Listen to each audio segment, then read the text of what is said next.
$41. That is what one late payment on a credit card can cost you right now. Not $41 a year. $41 for being a single day late, one time, on one card. And if you thought that number was supposed to come down this year, you are not imagining things. It was. There was a rule written to cut it down to $8, and most people still believe that rule is in place today. It is not. A court threw it out, and almost nobody was told. That is one of 3 changes moving through the credit card world right now, and 2 of them are already touching your account, whether you have noticed or not. 1 is costing older people money every single month. 1 is showing up on your credit report in a way it never used to.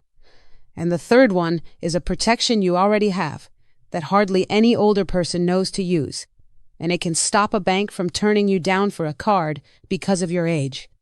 So let me walk you through all 3, in order, in plain words, and tell you exactly what to do about each one.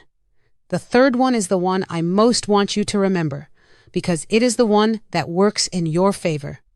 Let me start with that late fee, because it is the one taking money out of pockets today.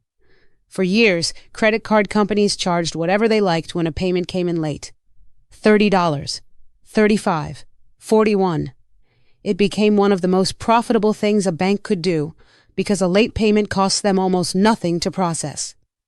So the Consumer Protection Agency in Washington wrote a rule to stop it. That rule would have capped the late fee at $8, and it was set to save households billions of dollars every year. The banks took it to court, and in the spring of last year, a federal judge in Texas threw the rule out completely.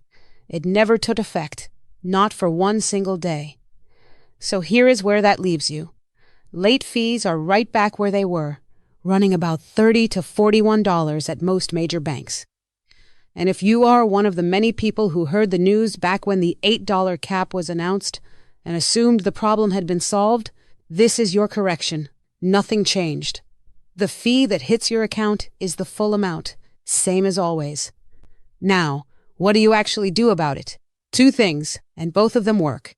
The first is the one that surprises people the most, because it is so simple that it feels like it should not work. If you get hit with a late fee, call the number on the back of your card and ask them to remove it. That is the whole script.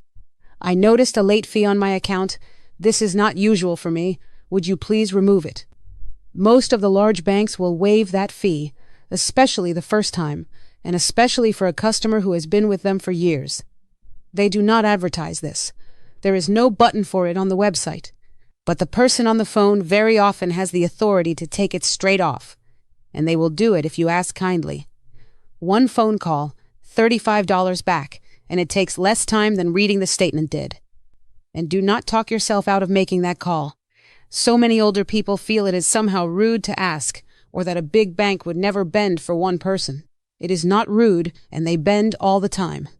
Think of a man who had carried the same card for over 20 years, never missed a payment in his life, and then landed in the hospital for a week and came home to a late fee sitting on his statement. He nearly paid it out of embarrassment. Instead, he called, explained what had happened in 2 sentences, and the woman on the phone removed it before he had finished speaking. 20 years of loyalty was the whole argument, and he did not even have to make it. He only had to ask. The second thing is to make sure it never happens again. And this is the part that protects people whose memory is not what it once was, or who simply have too many due dates to track. Set up an automatic payment for the minimum amount only. Not the full balance, unless you want that. Just the minimum.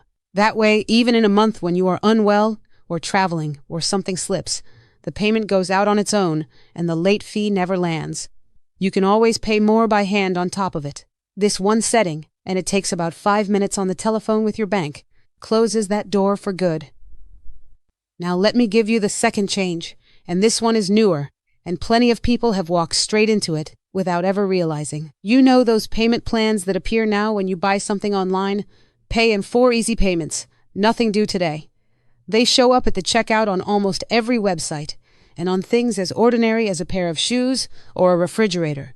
They are called Buy Now, Pay Later, and for the last few years, they lived in a strange gap where they were not really reported anywhere. Take one, pay it late, and your credit report never knew.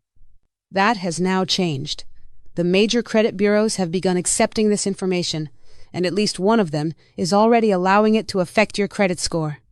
So those little 4-payment plans, the ones that never felt like real debt, are becoming part of your permanent credit record. And here is why this matters more than it looks. A recent study found that nearly half of the people using these plans had paid late at least once in the past year. Nearly half. Not because they are careless, but because the payments are small. They come out on odd dates, and it is honestly hard to keep track when you have 3 or 4 of them running at the same time. When these were invisible, a late one cost you a small fee. Now it can follow you onto your credit report, and that is a different thing altogether. And there is a second thing about them worth knowing. Because they are not treated like an ordinary credit card, the protections you are used to may not all be there. If the item arrives broken, or never arrives at all, sorting that out can be far messier than a simple charge dispute on a normal card.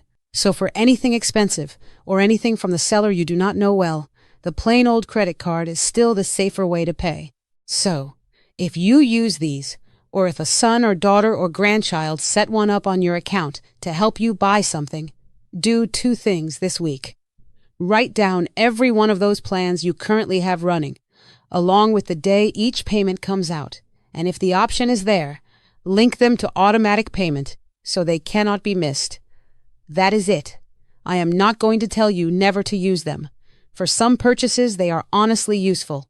Just do not let them be invisible anymore, because the credit bureaus have stopped treating them that way. And now the third one, which is the one I truly want you to carry with you, because this one is on your side.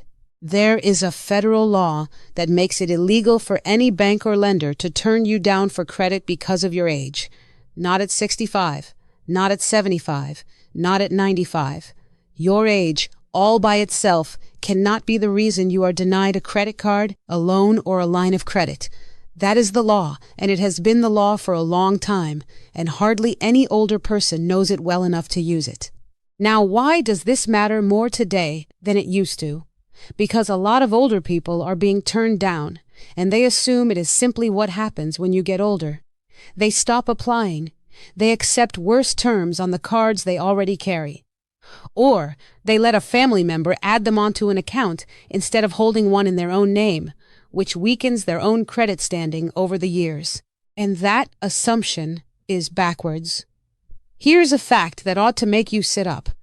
People over 65 have the highest average credit score of any age group in this country. The highest, not the lowest. Older Americans are, as a group, the most reliable borrowers in America. And the numbers say so. So if you ever apply for a card or a loan and you are turned down, do not simply accept it and feel small about it. The lender is legally required to tell you the specific reason for that denial. In writing, if you ask. Ask for it. If the reason given has anything to do with your age, or with being retired, or with the fact that your income comes from Social Security or a pension rather than a paycheck, that is worth challenging, because income from Social Security and a pension is perfectly legitimate income under that law. You can file a complaint with the Consumer Protection Agency at no cost, and you would be surprised how quickly a bank revisits a decision once a complaint is on file. And there is one more piece of this that catches people out. If your spouse handled all the credit for the whole of your marriage, and every card was in their name, then your own credit history can be far thinner than you would expect, even at 80 years old, and even with a lifetime of paying every bill on time. That is not age discrimination. It is simply how the record works. So if that describes you, the fix is to hold at least one card in your own name, use it lightly for something ordinary, like the groceries, and pay it off each month. That builds a record that belongs to you alone, and it matters a great deal if you are ever left on your own. So let me put the 3 of them back together, because each one asks something different of you. The late fee cap was struck down, so those fees are still full price. If one lands, call and ask them to take it off, and put your minimum payment on automatic, so it never happens again. Those Pay in 4 plans are now going onto your credit report, so write down the ones you have and get them on automatic too. And your age cannot legally be used against you. If you get turned down, ask for the reason in writing and challenge it if age or retirement income is anywhere in that answer. 2 of these 3 are the kind of thing nobody sends you a letter about. The rule that would have helped you was reversed in a courtroom, and the payment plans changed how they report you without any announcement at all. That is simply how it works now. The changes that cost you money arrive in silence, and the protections that help you go unmentioned. But now you know all 3, which puts you ahead of almost everyone your age. So take the small step first. Go and set up that automatic minimum payment this week. It is 5 minutes on the phone, and it closes the door on the most expensive of the 3 for good. And here is my challenge to you. Make that call about the late fee, and then tell one person what happened. Not a warning, not a lecture. Just tell them what you got back with one phone call.